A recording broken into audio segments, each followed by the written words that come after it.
अस्सलाम वालेकुम नाजरीन, धरती टाइम न्यूज़ ऑनलाइन से गॾु आहियां इमरान अली गोपांग। ख़बर शामिल कयूं था bureau chief Khairpur Mirs Javed Ali Gopang ji report मुताबिक़ खैरपुर मीरस में human rights unity foundation Pakistan minority wing जे राहिल युआना पारां इंसान हक़ूक़ अवेयरेंस सेमिनार थियो, जंहिंमें सरपरस्त आला प्यारो खान फुलपोटो, मरकज़ी चेयरमैन एडवोकेट इलाही बख्श मेतलो, सीनियर वाइस चेयरपर्सन आपा ज़ुबैदा गांगरो, जनरल सेक्रेटरी अब्दुल मजीद मेतलो, राशिदा आराई मैडम, सुगंधा मंगी, सखर डिवीज़न के सदर आबिद अली मेतलो, नायब सदर मोहम्मद अली मेमुन, यूनुस बहारो, तहफ़ुज़ गुलाम मुश्तबा जंगेजो, इरफान मंगी, गुलाम हुसैन मुगल, मुज़फ़र शाह ऐं ॿियनि शिरकत कई।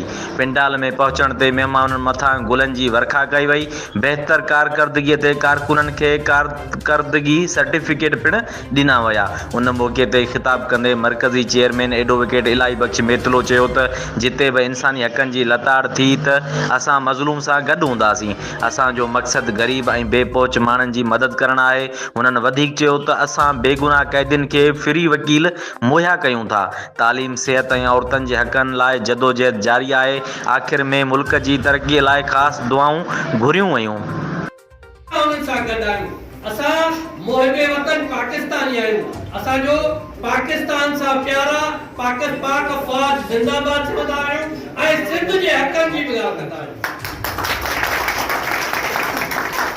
असां उन वॾेरे, उन जाबिर, उन ज़ालिम जे ख़िलाफ़ आहियूं जेको इंसानियत खे सताए थो, इंसानियत खे ज़ुल्म करे थो, पोइ उहो ख़ासि मर्द ते करे, उहो औरत ते करे, उहो ॿार ते करे।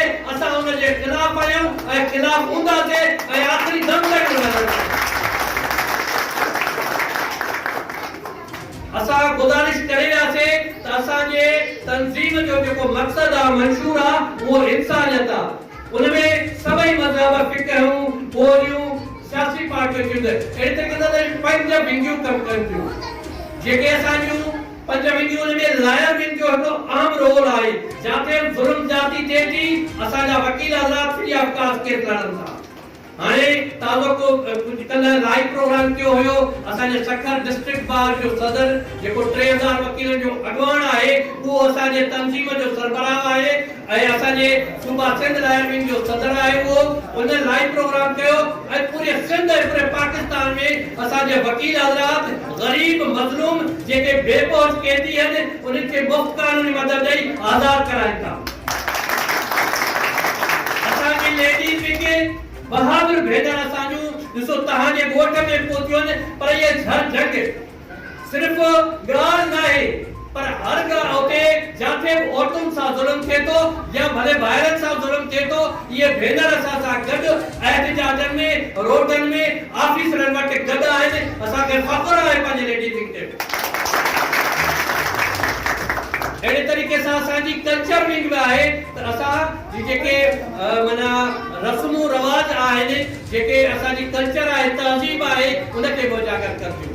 असांजी तहज़ीब में जेके मिनारिटी विंग ठाही आहे असां, त उहे जेके अक़लियतनि जा मसइला आहिनि, उन अक़लियत में जेके बि माना मज़हब अची था वञनि, ईसाई हुजनि, मेघवाड़ हुजनि, हिंदू हुजनि, या जेका बि ॿी मसइलत अचे थी, उन्हनि जे हक़नि जो असां तहफ़ुज़ कयूं था। असां नारो हयो आहे इंसानियत जो। जॾहिं बबरलो में हिकिड़े दीवान छोकिरे सां ज़्यादतीअ बाबति क़त्ल कयो वियो, असांजो मरकज़ी जनरल सेक्रेटरी पहिरें ॾींहुं पहुतो, पहिरें ॾींहुं धरणे में हुयो, उन्हनि जे FIR ताईं हुयो। दीवान छोकिरे जे मसइले लाइ असां सखर प्रेस क्लब के आपा ज़ुबैदा गांगरो ऐं असांजे क़यादत में वफ़द पहुतो। असां हिंदू भाइरनि सां गॾु हुयासीं ऐं संग्राम जी प्रिया कुमारी जॾहिं अगवा थिए थी त असां हिकु दफ़ो न पर 8 दफ़ा संग्राम में वञी एहतिजाज कयोसीं, DIG सां, SP सां ऐं हर मसइले ते असां दीवान बिरादरी सां गॾु हुयासीं।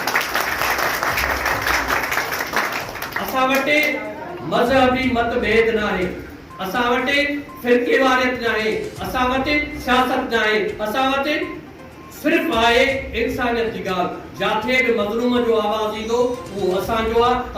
असांजो इहो human rights unity foundation Pakistan जो नारो आहे त जंहिंजो कोई न आहे उन